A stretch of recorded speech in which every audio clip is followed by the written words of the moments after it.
Make sure this is on. You can use this one. No, that's for you. Thank you. Okay, I'm going to ask, we're going to have lots of questions, but I want to ask, I'm not sure whether to start with the Four Seasons or what you think of celebrity chefs. So let's start with celebrity chefs while I Four come Seasons, out you mean the down into the restaurant. audience to take questions. What do you think of the celebrity chef trend? The celebrity chef, you mean the trend towards celebrity? All these celebrity chefs, do they Well, it actually began- cook? Are they ruining cuisine? What's going on? It's not exactly new because it really began with Nouvelle Cuisine and Paul Bocuse and Trois Gros. It, of course, now has reached a ridiculous pitch. I think they're overlauded. I think that a little less attention would be a much better thing. It seems, stand up, Martin Hollander, it seems that an essential ingredient of Manhattan restaurants and even those in other boroughs on the island is noise. Why, and can anything be done about it? I would say if I were going to tell someone opening a new restaurant what it should be, the first thing I would say, it has to be very uncomfortable, because that's what seems to be succeeding. Noise, dark, crammed in, if not eating $400 meals at a counter where, you know, there's no leg room, no backspace, no everything. So I think being uncomfortable must have an appeal. I think noise appeals to young people who think they're having a very good time, that they're at a very convivial party when they hear noise. And in addition to noise, background music, which certainly seems, but people seem to love it, or they wouldn't do it. Hi, Mimi. Warren? You know how much we love to tell stories at the Silurians. And I'm going to make you tell a story that's one of the funniest stories that the New York Times has ever published. It was in the late 70s, and you managed to spirit out of the clutches of the guys who ran Kentucky Fried Chicken, the real Colonel Harlan Sanders. And you took him with you to some of the Kentucky Fried Chicken outlets, if memory serves, on 8th Avenue. Tell us what his reaction was. Well, first of all, it was his 80th birthday that was going to be celebrated at 21, and the press agent said, would you like an advance interview with him? And he likes fine restaurants, and at that time, the Coach House in the Village was open for lunch. It was a wonderful restaurant, and they made great fried chicken. So we went there for lunch. He ate the fried chicken, and he thought it was very good, but then he said to the owner, I'm going to send you a bag of my special spices, so it will get even better. And he said a lot of crazy things just at that table. He had all those white suits, and he had them made in Canada, and he said, I wear every one before I come into this country so I don't have to pay duty on it. And then he said something we didn't even put in the article. The company had just been sold to Hooha, but he remained the spokesman. And he didn't like things Hooha was doing. He said, we used to use Miracle Whip mayonnaise because it stayed white. Now they buy some lousy mayonnaise from a Jew in Louisville. So then he had a car and driver, and we were heading up 6th Avenue. He was going to drop me at the Times. And there used to be a Kentucky Fried Chicken place on the corner of 6th Avenue and 8th Street, my stamping grounds. And I knew the place, and it was awful. I said, you see that place? That has the worst fried chicken I ever ate. Stop the car, he yelled. Stop the car. He got out of the car. He ran across with the press agent and me, ran across 6th Avenue in the blazing white suit, came into the Kentucky Fried Chicken place, and a little boy was having lunch there with his mother, and the kid was like, ah. And the colonel, I remember his words, he said, see, you never doubted, but she didn't believe, did she?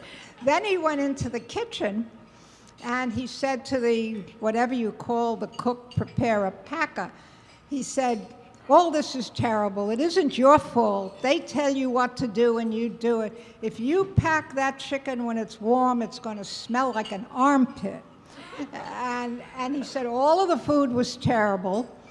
The result was that the press agent got a call at 2 o'clock in the morning and was fired, which I was not happy about.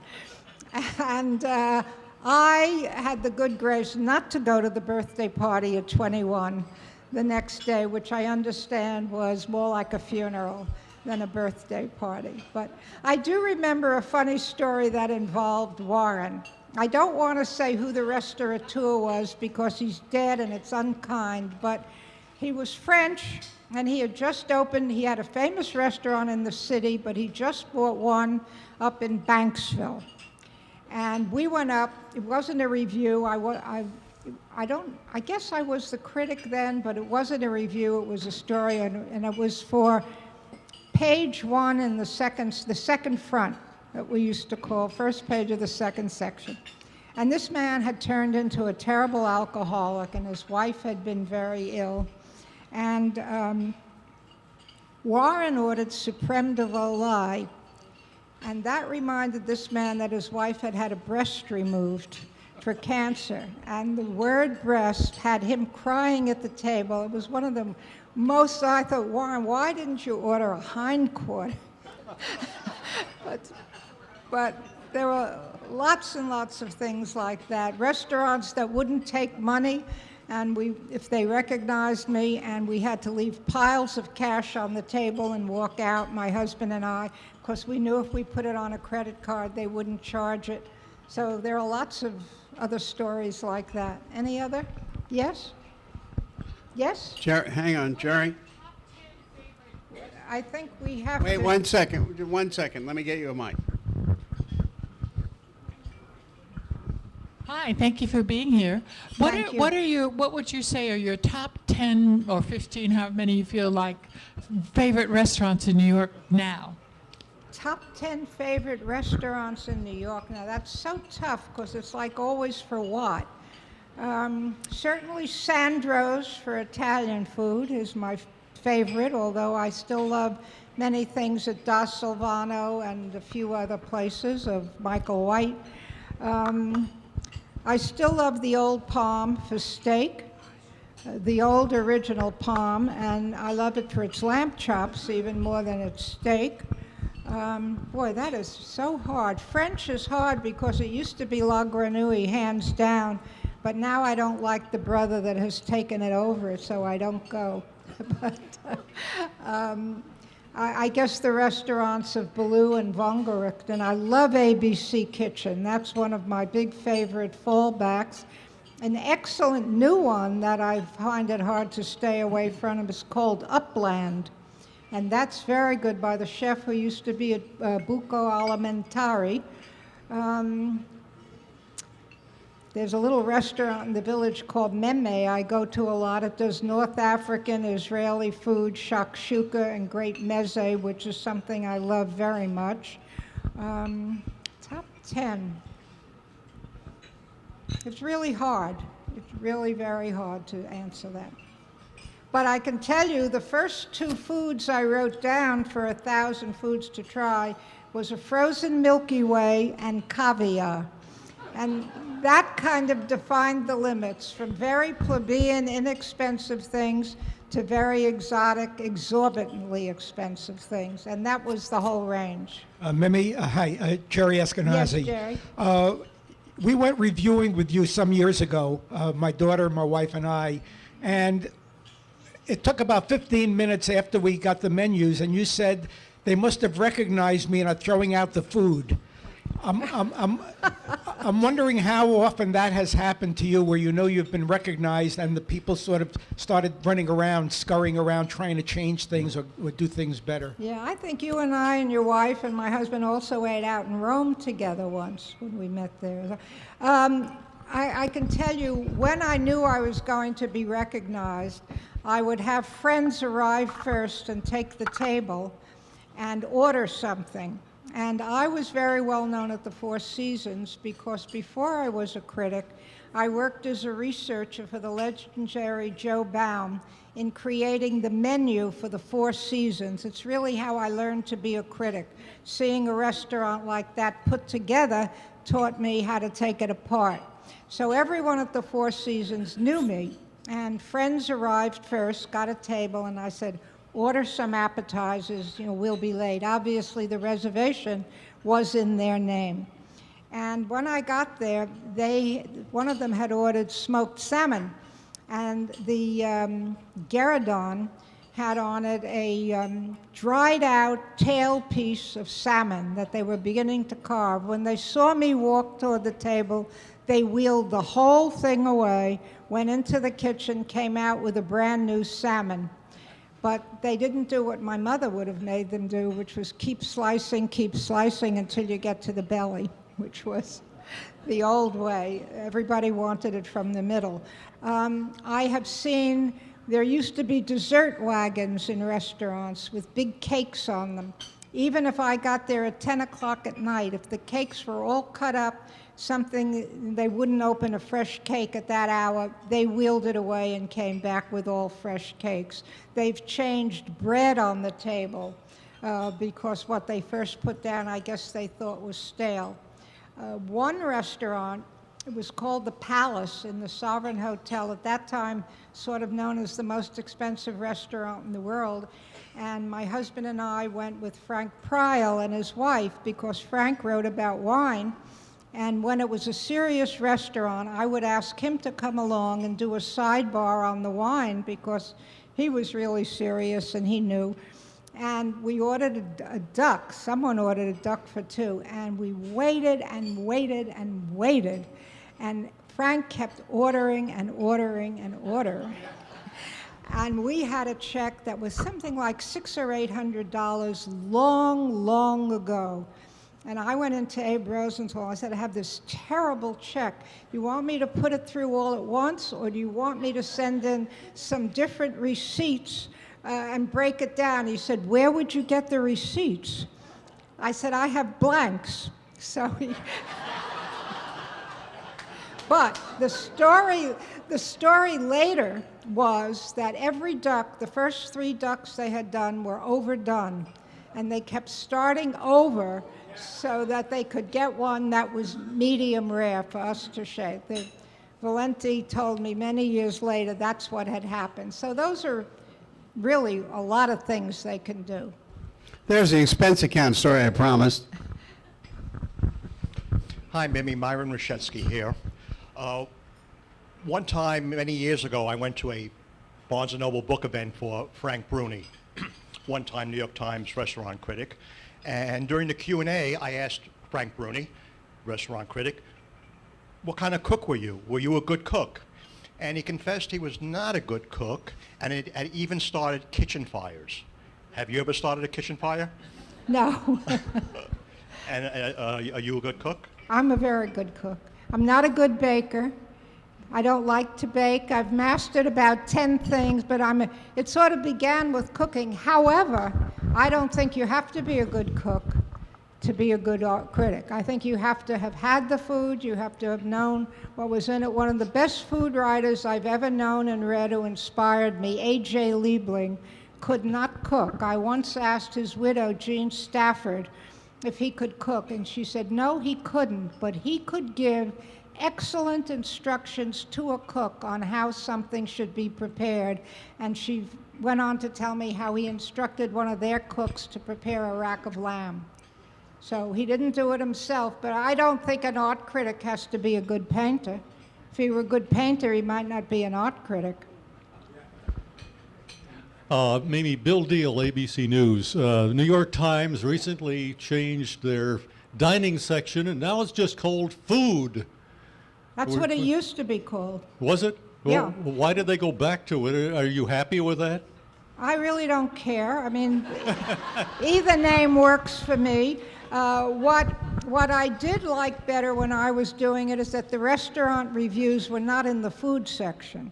The restaurant reviews were in the weekend section on Friday, which I think is a much better place for them because you get a lot of readers who may not ever open the food section. I mean, obviously the food-obsessed people read the food section and read the reviews, but we had a lot of academics, a lot of other people who read the weekend section, and I think got a different kind of reaction. I would have really hollered a lot if I were there when they wanted to push me into the food section, although I wrote about food for the food section, but not the reviews. Yes, Linda? Wait, hang on, we have a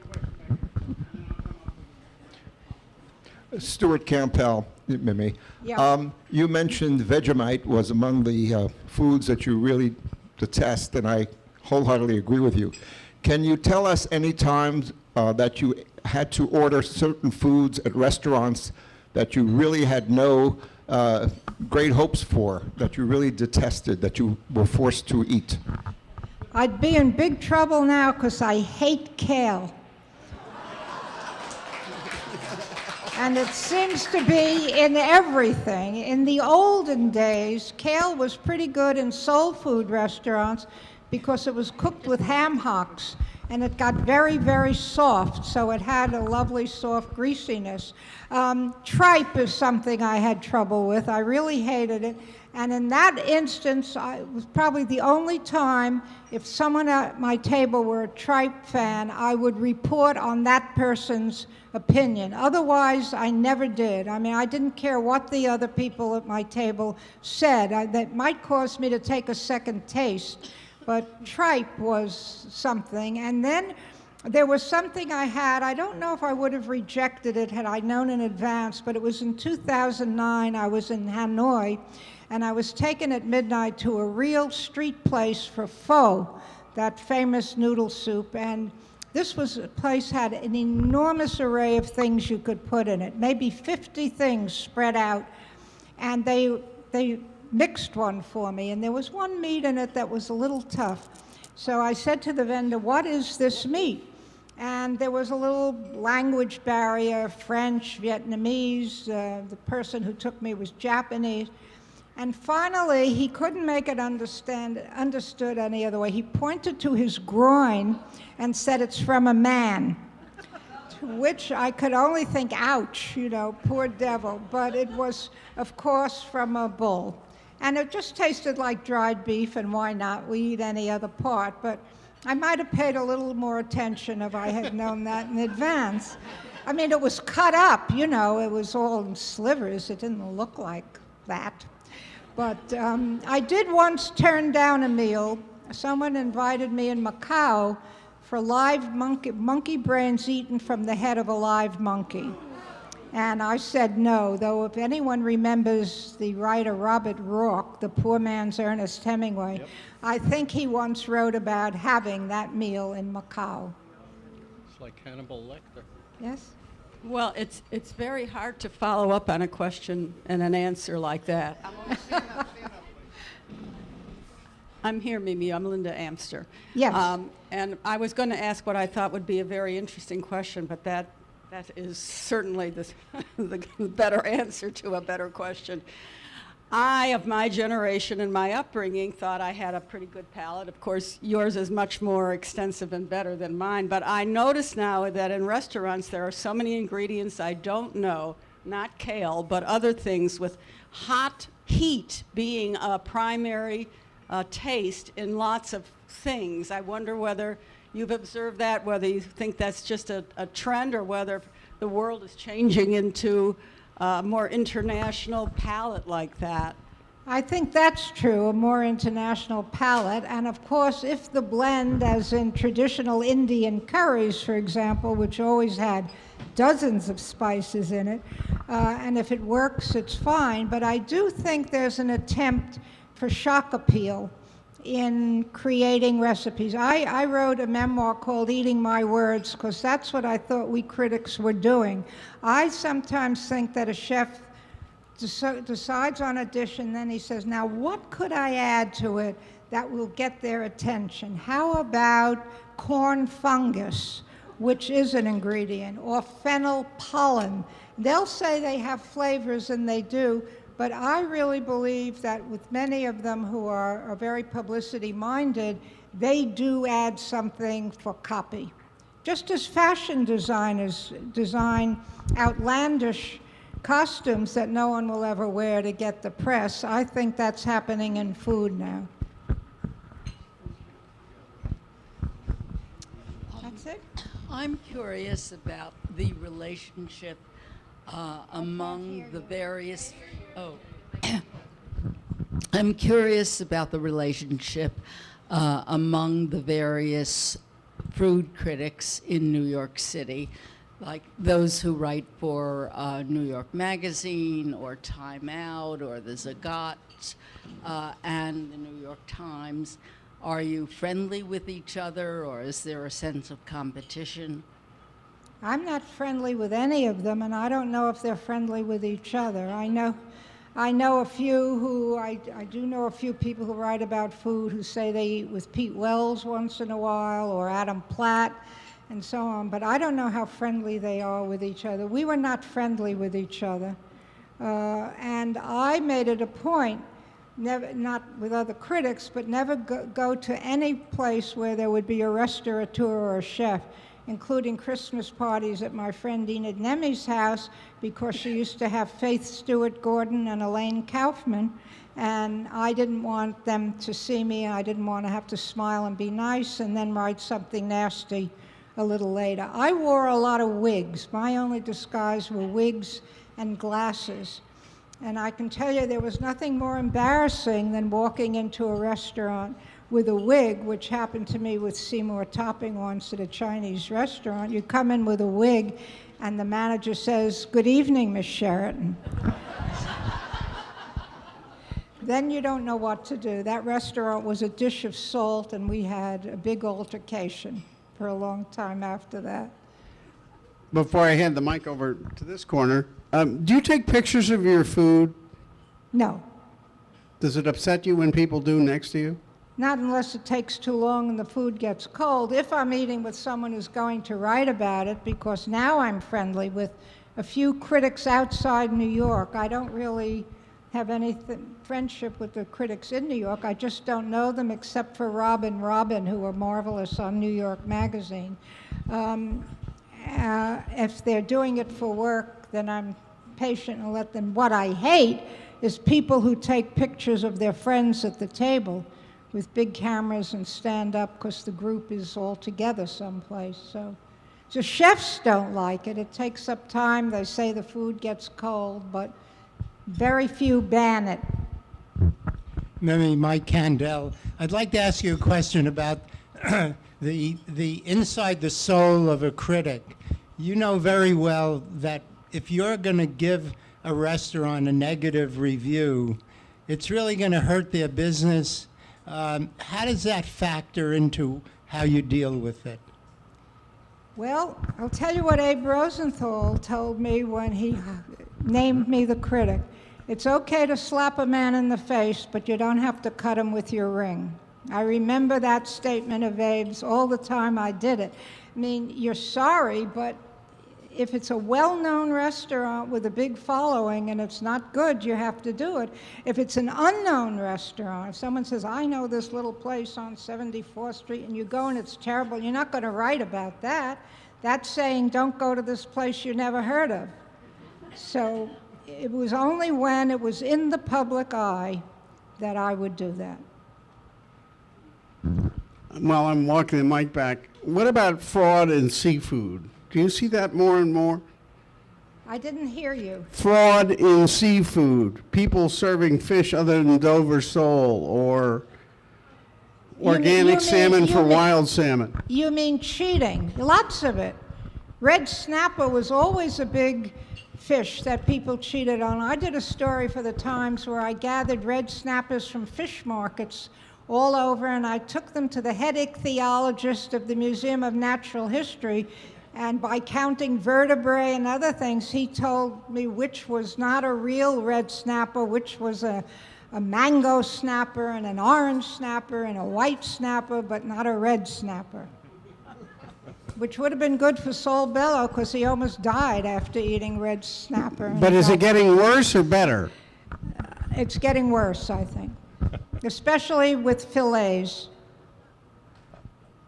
Mimi, I'm Howard Crook. Thank you for coming. We've really enjoyed everything you've been saying. Thank you for coming. What I would like to know is, after more than 6 decades of eating fairly high on the hog, has it left you in pretty good health? Very good health. Great. I'm happy to say. However, when I left the New York Times, I weighed 210 pounds. And it took a long, long time to lose 70 pounds, which I did in stages. First 20, then a couple of years later, another 20. And I think I'm out of danger, although it's like an addiction. I get on the scale every morning. If it's gone up, I try and even it out that day. Okay. I'm going to ask you how you did that later. I ate less. That's simple. I ate less and cut out high-calorie things like carbs and fats. Okay. Thank you. Any other questions?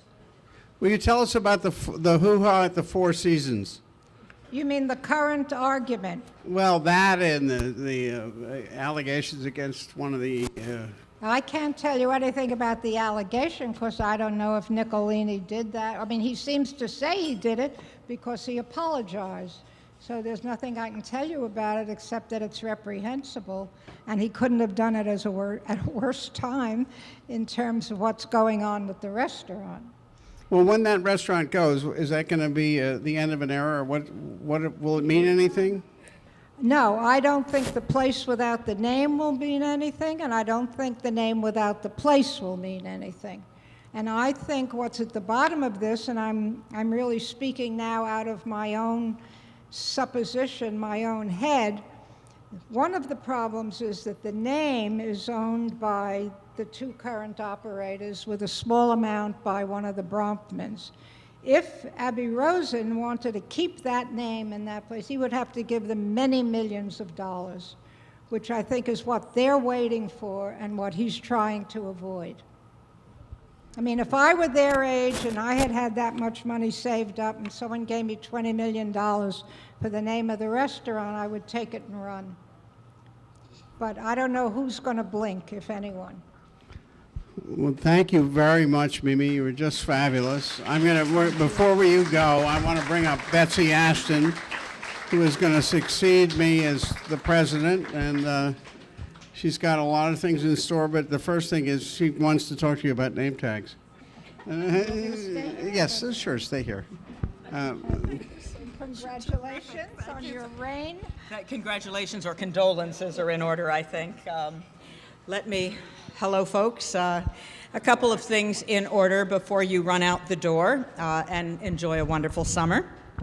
I'd just first like to say I'm truly honored to be head of this group for a couple of reasons that you probably don't know, but the most important one is most of the people in this room are the legends of journalism, the names that were so important to me when I first came to New York in the fall of 1983.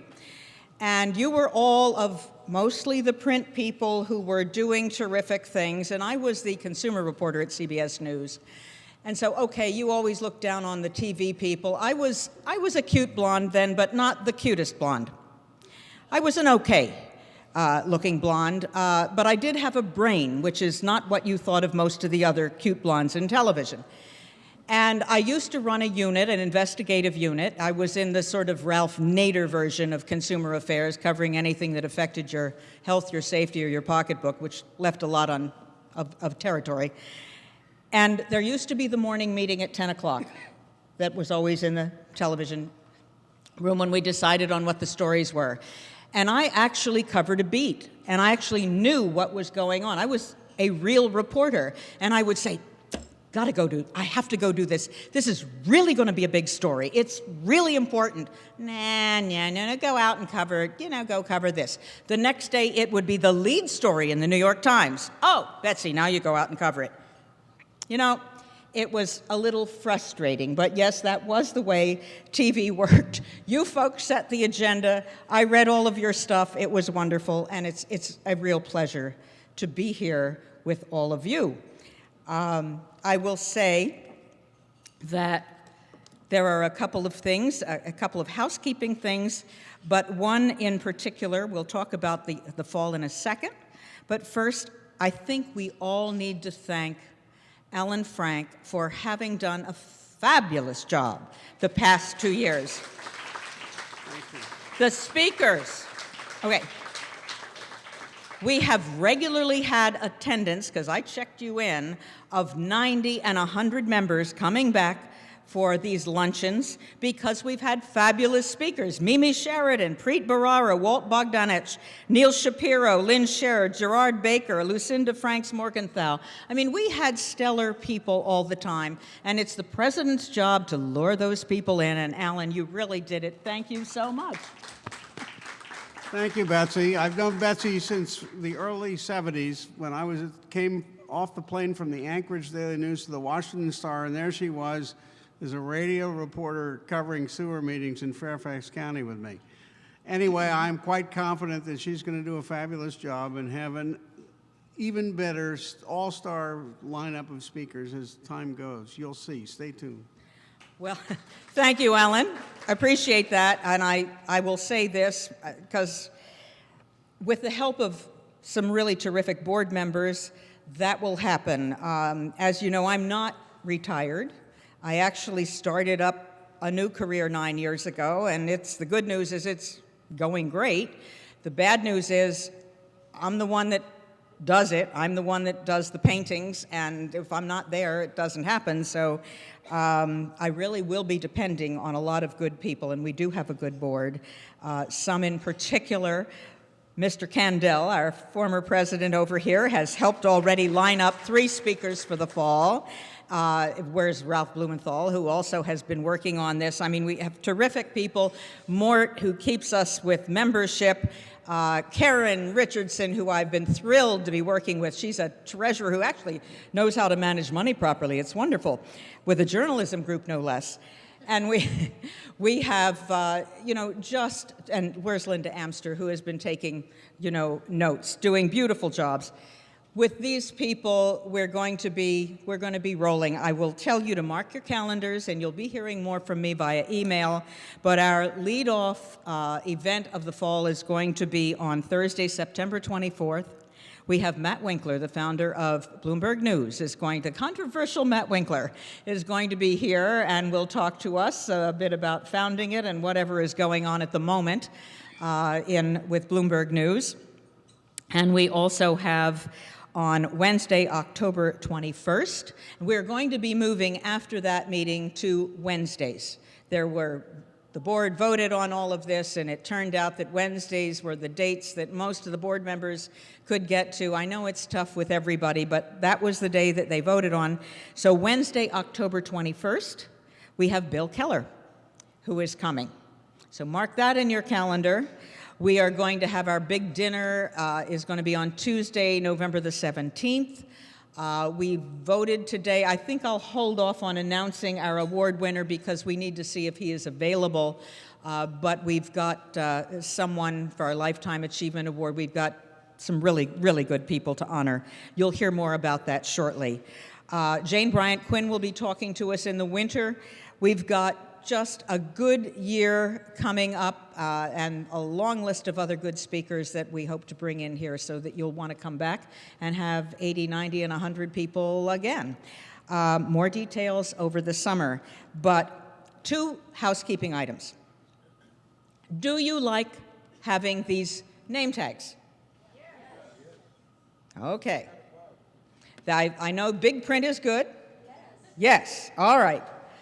The problem with this is that I've been the one doing that, and I will not be able to do that as president when I'll be dealing with speakers and other things. I need a volunteer who has a computer and a printer who is able to do the name tags. We've got a whole big box that I will pass along, and you just need to be able the day before to get the list of the members and to bring them and put them in alphabetical order. Not too difficult. And maybe print out the ones for the guests who are new people. I need a volunteer, otherwise we won't have the name tags.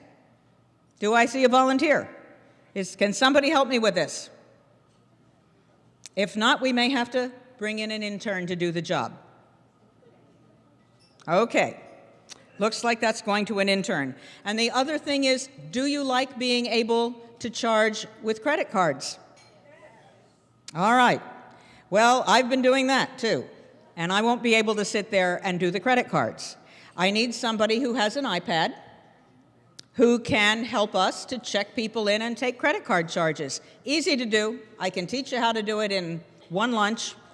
but I need a person who can be reliable and come to do that. Do I have an iPad user who can do that? Could be another tablet, too. Get Bill Deal a new iPad, and he will be able to do it. That's key, because his is a little clunky. We need one that functions. Yes?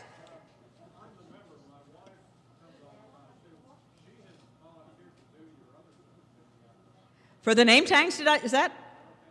Fabulous! Yes! All right. This is really good news. I thank you. Thank Alan. He's a sweetie. He's done a terrific job, and I wish you all a fabulous summer, and we'll see you in the fall. Thank you, Betsy. Thank you, Mimi. You were just fabulous, as expected and as always. And we'll see you later. And thank you again. It's been my privilege to do this. Bye-bye.